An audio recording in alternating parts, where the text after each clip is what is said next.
Hello friends, எல்லாருமே நல்லா இருக்கீங்களா? சப்பாத்தி மிஞ்சிருந்தாலும் பரவாயில்ல, இல்லாட்டி பார்த்தீங்கன்னா சைடிஸ் எதுவுமே இல்லைனாலும் பரவாயில்ல.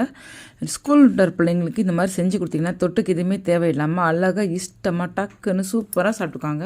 நம்மளுக்கு வேலை அமைச்சு அவங்களுக்கு ஹெல்த்தியாக சாப்பிடுவாங்க இல்லைங்களா? பாருங்கள், எங்கள் வீட்டு சப்பாத்தி வந்து எப்போதுமே போட்டோன்னு காமிக்க முடியாது, மாவாக இருக்க முடியாது, காமிக்க சொன்னாலே அதுதான் இது.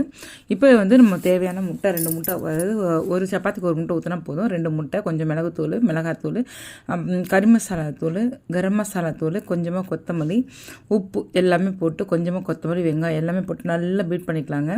பீட் பண்ணிவிட்டு நல்லா கல் காஞ்சோடனே, சப்பாத்தி வந்து ஏற்கனவே போட்டு வச்சுருக்கணும். நல்லா கல் காஞ்சோடனே கொஞ்சமாக அந்த எடுத்து சில பாதி மட்டும் ஊற்றிட்டு நல்லா கொஞ்சம் லைட்டாக அடுப்பு ஸ்லோவில் தான் இருக்கணும். நல்லா ஸ்ப்ரெட் பண்ணிக்கலாம். ஸ்ப்ரெட் பண்ணிவிட்டு மேலே அப்படி சப்பாத்தியை சுட்ட சப்பாத்தியாக வச்சிடணும். வச்சுட்டு நல்லா லைட்டாக ப்ரெஸ் பண்ணிட்டே இருக்கணுங்க. ஸ்லோவில் தாங்க இருக்கணும். கண்டிப்பாக ஸ்பீடு வச்சிடவே கூடாது. நல்லா வெந்தோடனே பார்த்தீங்கன்னா திருப்பி போட்டுனா சூப்பரான ஆம்லெட் சப்பாத்தி ரெடி.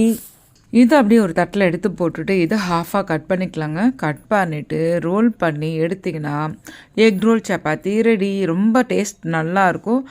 இது பார்த்திங்கன்னா இப்போ நமக்கு சப்பாத்தி 1-2 மிஞ்சி இருக்கும் இல்லைங்களா? திடீர்னு பார்த்தா கொஞ்சம் நிறையா சாப்பிடுவாங்க, கம்மியாக சாப்பிடுவாங்க. அப்போ இந்த மாதிரி மிஞ்சி இந்த நேரத்தில் தனியாக சைடிஸ் எதுவுமே செய்ய தேவையே இல்லைங்க.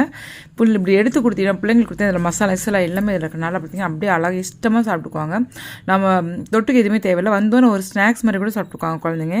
எக்ஸ்ட்ரா கிளாஸ்லாம் போகிற பிள்ளைங்களுக்கு இது கொடுத்தீங்கன்னா கொஞ்சம் ஃபில்லிங்காக கூட இருக்கும். இதை நீங்களும் செஞ்சு ட்ரை பண்ணி பார்த்துட்டு கமெண்ட் பண்ணுங்கள். இந்த ரெசிபி பிடிச்சினா லைக் பண்ணுங்கள், ஷேர் பண்ணுங்கள், சப்ஸ்கிரைப் பண்ணுங்கள். நெக்ஸ்ட் வீடியோவில் பார்க்கலாம். பாய்.